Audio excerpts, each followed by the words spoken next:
नमस्कार दोस्तों दो गाड़ियों का अशोक लेलैंड की, एक तो है इलेक्ट्रिक ट्रक और एक है डीजल वाला। ठीक है।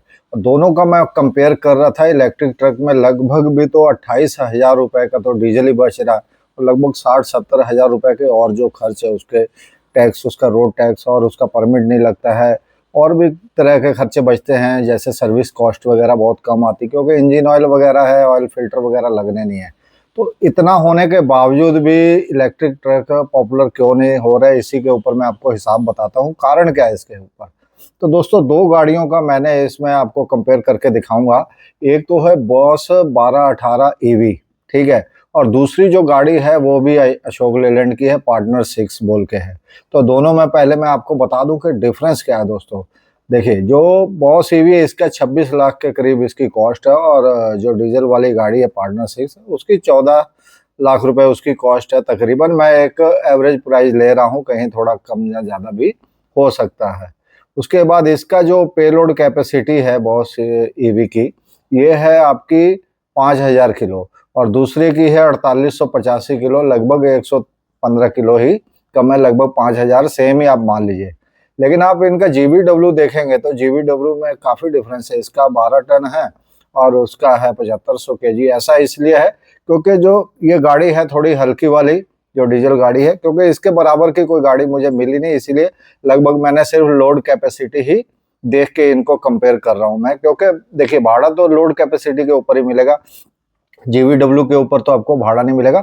और वैसे भी इसके जो वेट होता है इलेक्ट्रिक गाड़ी का, इसका जो बैटरी पैक होता है ये काफ़ी भारी होता है, इसीलिए इसका वजन थोड़ा सा 1-2 टन के करीब ज़्यादा होता है दूसरी गाड़ी से।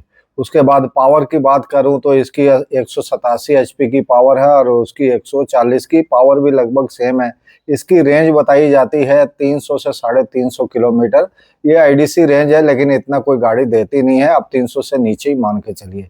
और उसकी जो माइलेज बताई जाती है 8 है, लेकिन वो 7 के आसपास माइलेज आपको दे देगी 5 टन में। उसके बाद चार्जिंग टाइम है, अगर आप फास्ट चार्जर 150 किलोवाट वाला जो चार्जर उससे करेंगे तो कंपनी कहती है कि 1 घंटे में हो जाती है। अगर और कहीं चार्जिंग स्टेशन पे करेंगे 2 से 3 घंटे आपको इसको चार्ज करने में लग जाते हैं। चार्जिंग टाइम तो काफ़ी कम है, बहुत सही है। उसके बाद बैटरी पैक इसका है 282 किलोवाट का। ठीक है। तो इसको मैंने कंपेयर किया दोस्तों, कि सबसे पहले हम देखते हैं कि डिफरेंस इसमें क्या-क्या है। तो दोस्तों, दोनों गाड़ियों में देखिए हिसाब किताब बराबर ही है, लोडिंग कैपेसिटी बराबर है, पावर भी लगभग आसपास ही है। तो अब देखते हैं इसकी कॉस्ट में कितना फ़र्क आ रहा है। कॉस्ट में फ़र्क आ रहा है 12 लाख रुपए, और अगर इंस्टॉलमेंट आप करवाते हैं दोनों गाड़ियों में 5-5 लाख रुपए अगर आप डाउन पेमेंट देते हैं, तो एक की जो इंस्टॉलमेंट आएगी वो 48,000 रुपए ईवी की, और दूसरी गाड़ी की इंस्टॉलमेंट आएगी 21,000 रुपए, 27,000 रुपए की इंस्टॉलमेंट का पर मंथ का डिफरेंस है। तो अब इसका हिसाब किताब लगा लेते हैं। मान लीजिए कोई गाड़ी 300 साढ़े 300 की रेंज बताई जा रही है, तो 300 साढ़े 300 एक तो पहली बात वो देगी नहीं। उसके बाद उतनी रोज रनिंग होगी नहीं। आप ऐसा तो नहीं है कि रोज गाड़ी को जीरो पे ला के एकदम उसकी बैटरी डिस्चार्ज करके खड़ी करेंगे जहाँ उतना किलोमीटर का आपका लोड मिल ही जाएगा। तो एक हमें एवरेज पकड़नी होगी जो लगभग 200-250 किलोमीटर के। तो मैंने उसी हिसाब से 5,000 किलोमीटर पर मंथ के इसके एवरेज पकड़ लिया कि 5,000 किलोमीटर ये गाड़ी भी चल रही है ईवी वाली, और 5,000 किलोमीटर डीजल वाली भी। तो क्या डिफरेंस आता है, तो हम डीजल की कॉस्ट का हिसाब लगा लेते हैं दोस्तों। 5,000 किलोमीटर में अगर 7 की भी माइलेज गाड़ी देती है तो 715 लीटर गाड़ी डीजल खाएगी। उसके बाद 92 का एवरेज प्राइस ले लेते हैं, जो हमारे यहाँ चल रहा है, कहीं ज़्यादा भी है कहीं कम भी है। तो उस हिसाब से 65,780 रुपये का डीजल इस गाड़ी में 5,000 किलोमीटर पे लगेगा। वहीं अगर हम इलेक्ट्रिक अब चार्ज भी करना पड़ेगा बैटरी को, उसकी कॉस्ट भी जोड़ लें। अगर 282 किलोवाट की बैटरी है तो उसमें आप मान के चलिए 282 किलोवाट तो नहीं लगेंगे उसमें, लगभग भी तो, क्योंकि 10% के आसपास जो वेस्ट भी होता है, इलेक्ट्रिसिटी जो है वेस्ट होती है चार्ज करने के दौरान। तो उसको अगर मैं ना भी जोड़ूं, 8 रुपए पर यूनिट जोड़ लूं, 282 किलोवाट ही जोड़ लूं, तो 2256 रुपए एक बार चार्ज करेंगे। अगर आपकी गाड़ी 300 किलोमीटर भी चलती है तो आपका 7.5 रुपए लगभग बैठ जाता है पर किलोमीटर का कॉस्ट। तो 5,000 किलोमीटर से हम 7.5 को जो है मल्टीप्लाई कर देंगे तो आपकी जो कॉस्ट आ जाएगी 37,600 रुपए। तो दोस्तों, दोनों में डिफरेंस कितना आ गया आपका, 28,180 रुपए का, लगभग 28,000 का डिफरेंस आ गया दोनों में। चार्जिंग का कॉस्ट का और डीजल का कॉस्ट का, आप कह लीजिए फ्यूल कॉस्ट का, दोनों में डिफरेंस आ गया। और आपके इंस्टॉलमेंट का जो फर्क था दोस्तों वो था 27,000 रुपए। तो 1180 रुपए आपको समझ लीजिए एक्स्ट्रा इंस्टॉलमेंट देनी पड़ रही है। लेकिन बात यहाँ खत्म नहीं हो रही है, बात अभी आगे भी है, क्योंकि इसमें और भी बहुत सारे बेनिफिट बताए जा रहे हैं कि रोड टैक्स इसमें नहीं लगेगा, परमिट जो लगता है वो नहीं लगेगा इलेक्ट्रिक गाड़ी में, सर्विस कॉस्ट में भी आपका इंजन ऑयल बचेगा। जो महंगे महंगे आजकल जो फिल्टर है, डीजल इंजन ऑयल फिल्टर है, डीजल फिल्टर है, ये सब महंगे हैं काफ़ी। तो लगभग आप मान के चलिए सब मिला के लगभग 70,000 रुपए की कॉस्ट सालाना यही हो जाएगी, 5,800 रुपये महीने। अगर उसको भी ऐड कर लें तो इसमें लगभग आपको मान के चलिए 6,980 रुपये का फ़ायदा हो रहा। पीछे मैंने आपको बताया था कि 1180 रुपये जो है डिफरेंस आ रहा है एक्स्ट्रा इंस्टॉलमेंट देने के बाद भी।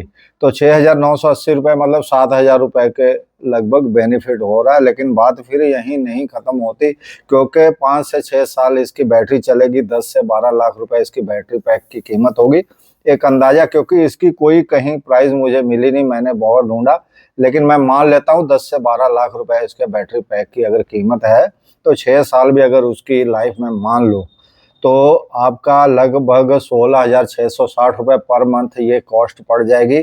तो अगर 6,980 रुपये आपको उधर बेनिफिट हो रहा, तो ये 9,680 रुपये आपको पर मंथ का 6 साल में लॉस हो जा रहा। लेकिन ये है कि उसके बाद अगर नेक्स्ट बार जब आपकी गाड़ी चलेगी तो उसमें ये थोड़ा बहुत रिकवर हो जाएगा, जब फिर नई बैटरी 5-6 साल चलेगी, क्योंकि उस समय आपकी गाड़ी पर इंस्टॉलमेंट नहीं होगी। पर फिर तो डीजल वाली पे भी नहीं होगी इंस्टॉलमेंट। तो मेरे हिसाब से ये कोई फ़ायदे का सौदा नहीं है। देखिए जितनी भी इलेक्ट्रिक गाड़ियाँ चल रही है आजकल, 2 व्हीलर है, 3 व्हीलर है, 4 व्हीलर, उनमें देखिए अगर आप इलेक्ट्रिक ले लेते हैं तो उसमें आपको घाटा नहीं होगा। अगर फ़ायदा नहीं होगा तो घाटा भी नहीं उसमें होगा, ठीक है, नुकसान भी नहीं होगा। तो लेकिन जो बड़ी गाड़ियाँ हैं, मीडियम या कमर्शियल हैवी व्हीकल्स है, इसमें दोस्तों घाटा होने के चांस आपके मतलब बहुत ज़्यादा, क्या इसमें तो डेफिनेटली घाटा होना ही होना है। मैंने तो एक गाड़ी के प्राइस को काफ़ी ढूंढा, मुझे उसका एग्जैक्ट प्राइस मिला नहीं, इसीलिए मैंने उसके साथ इनको कंपेयर नहीं किया।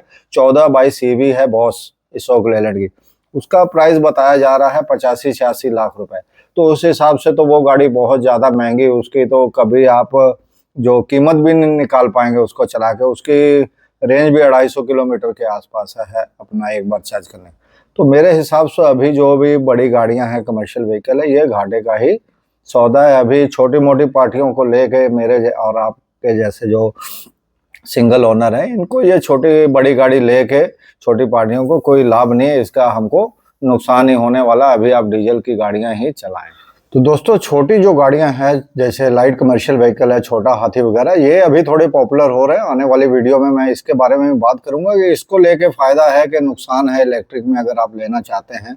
यहाँ CNG भी गाड़ियां आ रही हैं आजकल, पर हम इलेक्ट्रिक से कंपेयर करेंगे इसको, इलेक्ट्रिक और डीजल गाड़ियों से, कि जो लाइट कमर्शियल व्हीकल है, छोटे हाथी वगैरह, इनको लेके 4 व्हीलर जो गाड़ियां होती हैं 1-1.5-2 टन कैपेसिटी वाली, इनको इलेक्ट्रिक में लेके फायदा है कि नहीं फायदा, ये आने वाले वीडियो में हम बात करेंगे।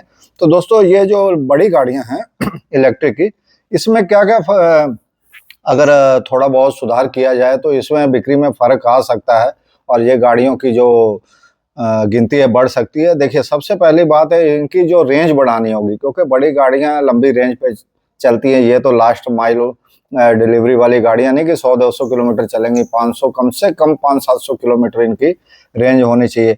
उसके बाद में दोस्तों इसकी क्या है कि कॉस्ट बहुत ज़्यादा है, कॉस्ट में थोड़ी सी कमी आनी चाहिए क्योंकि लोग इसको ज़्यादा लेंगे। लेकिन ये तो धीरे धीरे ही होगा, पहले ही GST इन पे बहुत कम है, 5% GST टैक्स वगैरह तो है नहीं, गवर्नमेंट में इसमें सब्सिडी दे रही है। तो कॉस्ट इसमें धीरे धीरे समय के साथ ही कम होगी। और चार्जिंग नेटवर्क अभी बहुत कमज़ोर है हमारे देश में। मान लीजिए कोई ट्रक है 1000 किलोमीटर गया तो उसको 2 बार 3 बार चार्ज करना पड़ेगा कहीं ना कहीं, अगर 500 किलोमीटर भी रेंज है। तो चार्जिंग नेटवर्क भी हमें सुधारना होगा बहुत ज़्यादा।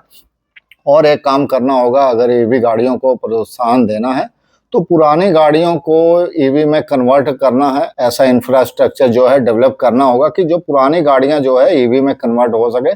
उससे चलिए कंपनी वालों को तो नहीं फायदा होगा, जो ट्रक मैन्युफैक्चरर है, लेकिन चलिए, जो कंपनी ईवी में उसको कन्वर्ट करेगी उसको तो लाभ होगा। जो पर एक और लाभ होगा, देश को तो लाभ होगा दोस्तों, जो पेट्रोलियम के कारण हमारा जो पैसा विदेश जाता है, डॉलर विदेश जाता है, तो वो तो कम से कम बचेगा ना। तो ये 2-3 काम करने बहुत जरूरी है दोस्तों। तो दोस्तों, ये वीडियो आपको जानकारी कैसी लगी जरूर बताइए कमेंट बॉक्स में। फिर मिलेंगे नए वीडियो नई जानकारी के साथ। नमस्कार और धन्यवाद।